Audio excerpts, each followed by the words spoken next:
بصراحة حبيتها حلقتها وجبت ايدي وقالت لي اخف قمرت الشتا وقلنا صباحك فل ياللي حبيب سقوطي دمر على الكل انا مستني موتي انا ماليش حل واسأل اللي قبلك انا بضرب ما بستخدمش صوتي خذلني ده انا حطني في خزالة اوتوماتيك وهاتك يا خزل. بس هاتسو طلعه خسيس افتكرته غالي طلع رخيص بس المشكلة مش هنا ازاي كلب جالك قلب بحب الصاحب ده يديك الصحة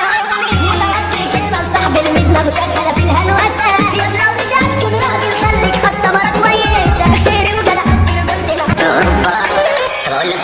ما في الصحة هي الفيتامين بقى سبعة هي البروتين وفي الصاحب هي الانتين لو بغرق هي الدورفين في شراح هي الحنين مش كل شوية تشغل دماغك علي انا مستعد اديك عيني بس بتسلك معايا مشكلتك انك دايما فاكر ان مفيش منك يا ابني جنبه اللي خلقك وخلقني نص مالك بتعشقني بلاش تقول ان انت مش وحشك عليا بلاش عناد بلاش غرور وان عملي بتحبني هتموت عليا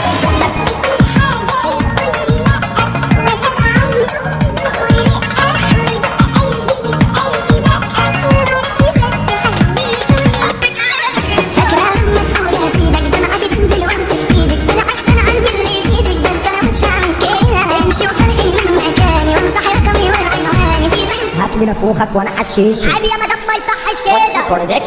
لو مش قد الخصومه رفع بالمحضر عند الحكومه خش يا هادي وخليها على الله ابرك حتى يحلو يا ألف بسرعة على كتير اللي هم كانوا عملت كتير قوي واخرتها بالنقر لو اعرف كنت جبت مكانكم كان بالليلو ما يسمح في تاريخية ارد على العافية من خطتكم في دماغي هلبس في رجليا واحنا هنطلع نرمي مش خالصة العمايل جاي هلفكم بسجاير وهذا بشوف من على الطريق وهحدفكم بيزايا كاميرات من السطح تصور فيه كام واحد متعور سواقك في البحر بهديك ايدك انا لسه لابس صعبة ايدي وخليها وعشان هتلم دماغي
بالك علشان فواتك قبل ما اضرب عارف ان وجودي مكلكل لك بطنك ومخليك عندك جرعة جناح كله بيدعي لك هذا سمعوا عن كوكب اخطر واحد فيكو شيش وصل علشان جناك بدي خطخطخ رياح كوك مضرب ورمان عايش النور على ايدي نظرة عينيكي اكتر حاجة شدتني ايديكي ومن ساعتها انا مش ناسيك وانا قلبت اليوم عبالي انا ما بنت ما شفتش انت جمالك بنت هل يوجد حب في قلب فيصل؟ يا بنت الكلب هو انت عندك قلب ده انا عندك جوه الجول وانا رجع لك ثانية حولها البنت بتاعتك شاب زي سيادتك بالظبط عندها تيشيرت قد تلبسهم وهي جاية فتحت يا اسمك ايه وطلعت لا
فينا ولا وسع احنا جينا شاكت غنينا ولا خد يا ابني السوق هات